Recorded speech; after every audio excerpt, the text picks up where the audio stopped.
metemos en un nuevo bloque acá en Magazine Radio. En este bloque lo que me voy a dedicar es a dar consejos legales con respecto a la nueva ley de alquileres, que es nueva entre comillas, ¿no? Porque ya hace un tiempo prolongado que está vigente ya hace más de un año, ¿sí? Empezó a estar vigente a partir del 1 de julio del año 2020, en plena pandemia. Se les ocurrió a nuestros legisladores impulsar y sacar una nueva ley de alquileres que vino a modificar muchas circunstancias que ya las estuvimos mencionando en otro programa, pero vuelvo nuevamente a reiterar algunas a raíz de distintas consultas que he estado teniendo en este último tiempo. Con respecto a si conviene o no conviene utilizar la nueva ley de alquileres. Es algo que muchos lugares, inmobiliarias o incluso propietarios le están ofreciendo a los inquilinos, diciéndoles, por ejemplo, que chequen si les conviene hacer el nuevo contrato de alquiler por la nueva ley o por la ley vieja. Bueno, a ver, no existe una conveniencia. En realidad tienen que hacerlo por la ley nueva. No se puede hacer más ningún contrato de alquiler por la ley vieja. O sea que si alguien les propone hacer un contrato de alquiler por la ley vieja, no es válido. O en sí no van a ser válidas las cláusulas que limiten los mejores derechos que van a tener seguramente con la nueva ley de alquileres. Con mejores derechos me refiero, por ejemplo, el tiempo mínimo que existía antes con la ley anterior para alquilar inmuebles con destino de vivienda era de 2 años. Actualmente con la nueva ley de alquileres es de 3 años. Por lo tanto, si alguien les hace un contrato de alquiler donde pone un plazo estipulado de 2 años, bueno, tranquilamente ese plazo se va a entender que es por 3 años, porque los 2 años que pusieron está basado en una ley anterior y no sería válido. Quizás sí va a ser válido todo el contrato, todo su contenido, pero el plazo que pusieron al ser por una ley anterior no va a ser válido. Y esto le está pasando a mucha gente, de hecho me han consultado, que tienen contratos por la ley anterior y siempre hay alguna excusa o algún fundamento raro para decir que mantienen la ley anterior. Bueno, esto no existe, la realidad que no existe. Otro tema al que me quiero referir con respecto a los alquileres y la nueva ley de alquileres es con respecto a los aumentos. Con la nueva ley de alquileres, los aumentos tienen que ser en forma anual, ¿sí? Estábamos acostumbrados por la ley anterior que se estipulaban aumentos semestrales. Cada 6 meses te aumentaban tanto porcentaje el alquiler. Bueno, a partir de la ley nueva, los aumentos son anuales y el aumento se hace en base a un cálculo que se toman 2 índices diferentes.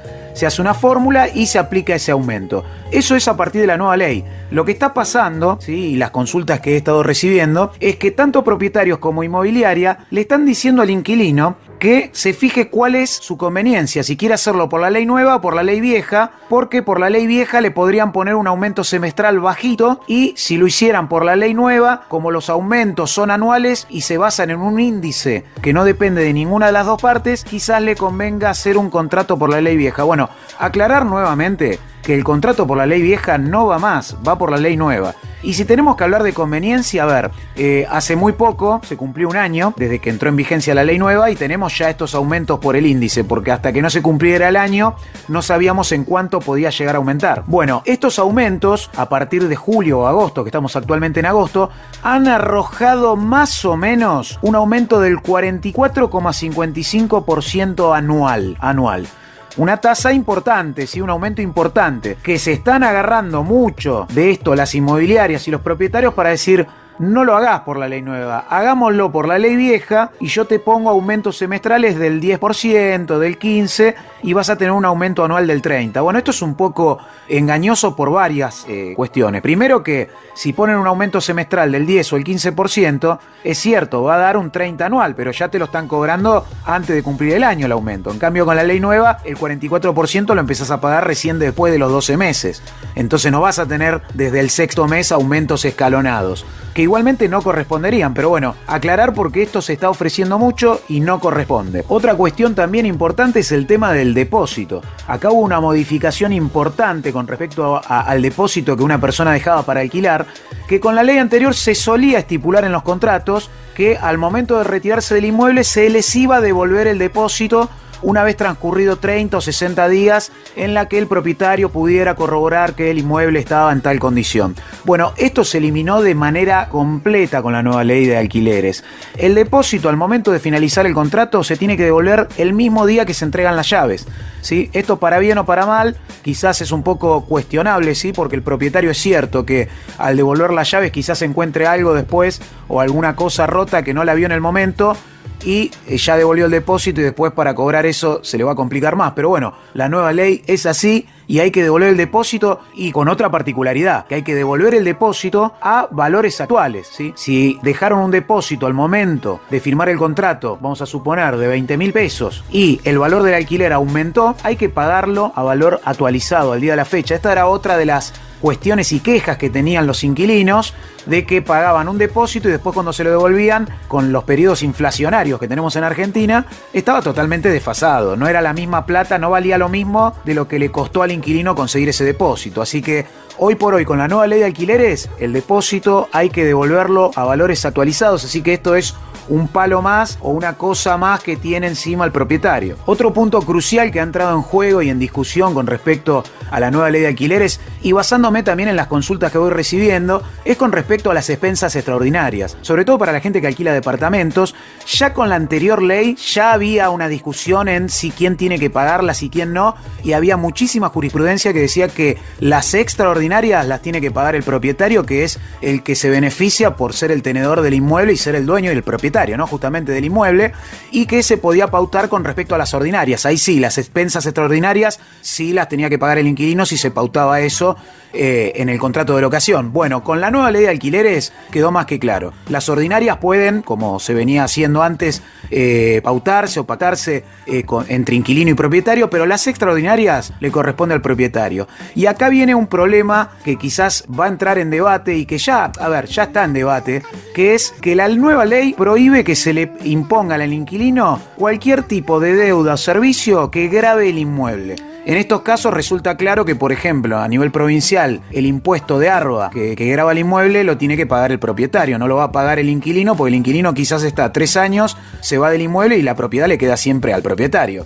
Ahora, entraron en juego y en el debate otros servicios que antes no estaban tan discutidos. Uno es el alumbrado, barrido y limpieza, o el impuesto municipal que grava el inmueble. Según la nueva ley, no debería pagarlo el inquilino, tendría que pagarlo el propietario, que es lo que está en discusión, si lo pueden pautar o no entre las partes, que lo pague que lo pague el inquilino, o no se puede pautar esto y siempre lo tiene que pagar el propietario. Y entra un servicio más acá al debate, al conflicto, que es el servicio de AISA, ¿sí? El servicio de agua. Algunos consideran que el servicio de agua, como es un servicio que gaste uno más o menos es siempre el mismo monto y grava el inmueble, debería pagarlo el propietario y no se le podría imponer al inquilino el pago del servicio de agua. Esto es algo que va a generar mucho debate porque ya hay muchos contratos celebrados con la nueva ley de alquileres que tienen planteado que el agua tiene que pagarla el inquilino. Así que bueno, si vos que estás escuchando sos uno de ellos, tendrías que ir manteniéndote atento y actualizado a ver qué pasa con esto. En el caso de que se resuelva para un lado o para el otro, lo vamos a estar acá anunciando acá en Magazine Radio, pero bueno, hoy por hoy está este conflicto en todo tipo de niveles, ¿no? El que les mencionaba al principio, que tiene que ver con estas prácticas que están manejando algunos propietarios y algunas inmobiliarias de presionar a los futuros inquilinos de que celebren un contrato con la ley anterior, sobre todo los que ya tienen contrato y tienen que renovar, diciéndoles con la excusa de que no, vos venías por la ley anterior, entonces ahora te renuevo por la ley anterior porque vos no entrás en la ley nueva. Es mentira todo esto. En realidad el que venga con la ley anterior o el que venga nuevo ahora, todos van por la ley nueva. ¿Sí? No puede ir nadie más por la ley vieja. Y la ley vieja implicaba 2 años de 2 años de alquiler para vivienda y la nueva implica 3 años. Implica cambios en materia de devolución del depósito que les mencionaba antes. Implica cambios, por ejemplo, en el pago de expensas extraordinarias, en el pago de servicios que gravan el inmueble, como les decía recién, el impuesto inmobiliario de ARBA, el impuesto municipal al alumbrado, barrido y limpieza y hasta incluso agua, ¿sí? Entonces hay varias cosas que van modificándose. De hecho, algo adelantábamos en otros programas con respecto a la nueva ley de alquileres, pero estas son cuestiones que me están llegando y me están consultando en forma permanente. También otra consulta muy recurrente es para la gente que estuvo ya celebrando el año pasado. Recordemos que la nueva ley de alquileres plantea que hayan aumentos de alquileres anuales. Entonces ya están empezando a cumplirse el año. Y al cumplirse el año, ¿qué pasa? Hay que aumentar el valor del alquiler. Entonces, tanto propietario como inquilino quieren saber cuánto voy a pagar a partir de ahora. Bueno, para saber eso hay que hacer un cálculo a través de dos índices. Uno es el índice de precio del consumidor y otro es el índice RITE, que lo maneja el Ministerio de Trabajo. Ambos índices están en la página del Banco Central. Es una fórmula matemática muy sencilla, quizás en otro programa lo vamos a explicar para no extendernos tanto en este, pero con eso tanto el inquilino como el propietario pueden saber cuánto van a tener que empezar a pagar. Desde ya les anticipo que al día de hoy están más o menos en un 44,55%, así que de lo que estaban pagando, tengan en cuenta que van a tener que pagar un aumento más o menos de esos, del 44,55, y el propietario también tenga en cuenta que va a empezar a recibir ese monto.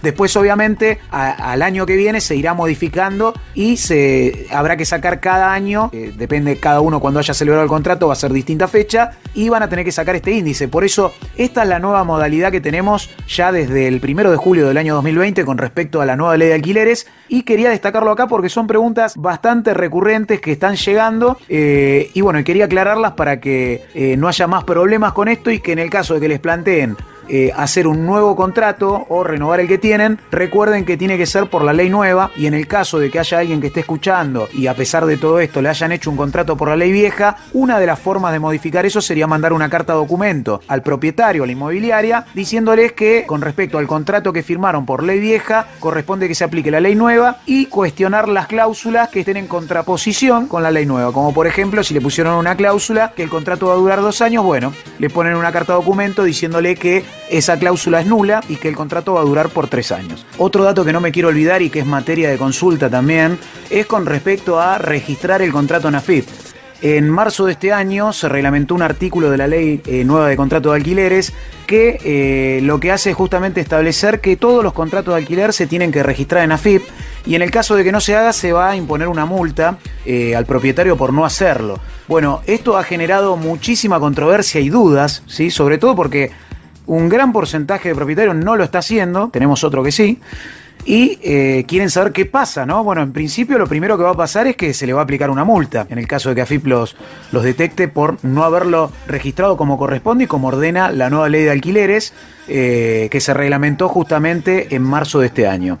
Ahora, ¿qué pasa? Porque esto también lo han consultado. ¿Qué pasa si no registran el contrato en AFIP, pero quieren iniciar un desalojo o una ejecución de alquileres porque el inquilino no está pagando y tienen que justamente desalojarlo o cobrarle la falta de pago de determinados alquileres que no pagaron alguna mensualidad de alquiler? Bueno, en este caso, cuando se dirijan a iniciar un expediente judicial, el juez tiene obligación de poner en aviso a AFIP, y ahí es cuando va a saltar que no lo registraron y se les va a imponer la multa. Ahora, que no esté registrado en AFIP, y esto es acá donde viene el debate y la duda, no quiere decir que el contrato no tenga validez, ¿sí? Atención con esto, porque que no esté registrado en AFIP sí, obviamente va a generar que el propietario sea pasible de tener que pagar una multa, pero esto no quiere decir y no es bandera verde para que los inquilinos digan, bueno, como no está registrado en AFIP no pago más, total no me puede ni desalojar ni cobrarme los alquileres porque este contrato es nulo y no es válido por no estar registrado en AFIP. Bueno, eso no es así, ¿sí? En principio el contrato es completamente válido y puede ser presentado en una demanda judicial, ya sea por desalojo o por la ejecución por falta de pago de alquileres. De hecho preguntan si me conviene o no me conviene registrarlo en AFIP. Bueno, a ver, acá otra vez estamos de vuelta con lo mismo, no se trata acá de conveniencia o no conveniencia, en realidad corresponde registrarlo. Después cada uno sabrá lo que hace, pero sí saber cuáles son las consecuencias. La consecuencia va a ser que se les aplique una multa, pero no quiere decir tampoco que eso va a traer como consecuencia la invalidez o la nulidad del contrato de locación que se firmó. Así que atenti con estas dos cuestiones para que queden bien en claras. Así que bueno, con esto quería más o menos aclarar, y seguramente más adelante, a medida que o vaya recibiendo consultas o vayan saliendo cosas nuevas, porque esta ley, la realidad es que tiene un año y se van suscitando estos problemas y estos debates, como por ejemplo el tema del agua, que ahora no se sabe si lo tiene que pagar el inquilino o lo tiene que pagar obligatoriamente el propietario. Se van a ir desarrollando y vamos a ir actualizando seguramente acá en Magazine Radio, que la idea es ir dando consejos legales que les sirvan a ustedes con lenguaje lo más entendible y fácil posible, y les sirvan para poder ir manejándose en cuestiones prácticas de todos los días, ¿no? Así que bueno, cerramos este bloque y bueno, no se muevan de ahí, vamos a escuchar un tema y ya seguimos con más Magazine Radio.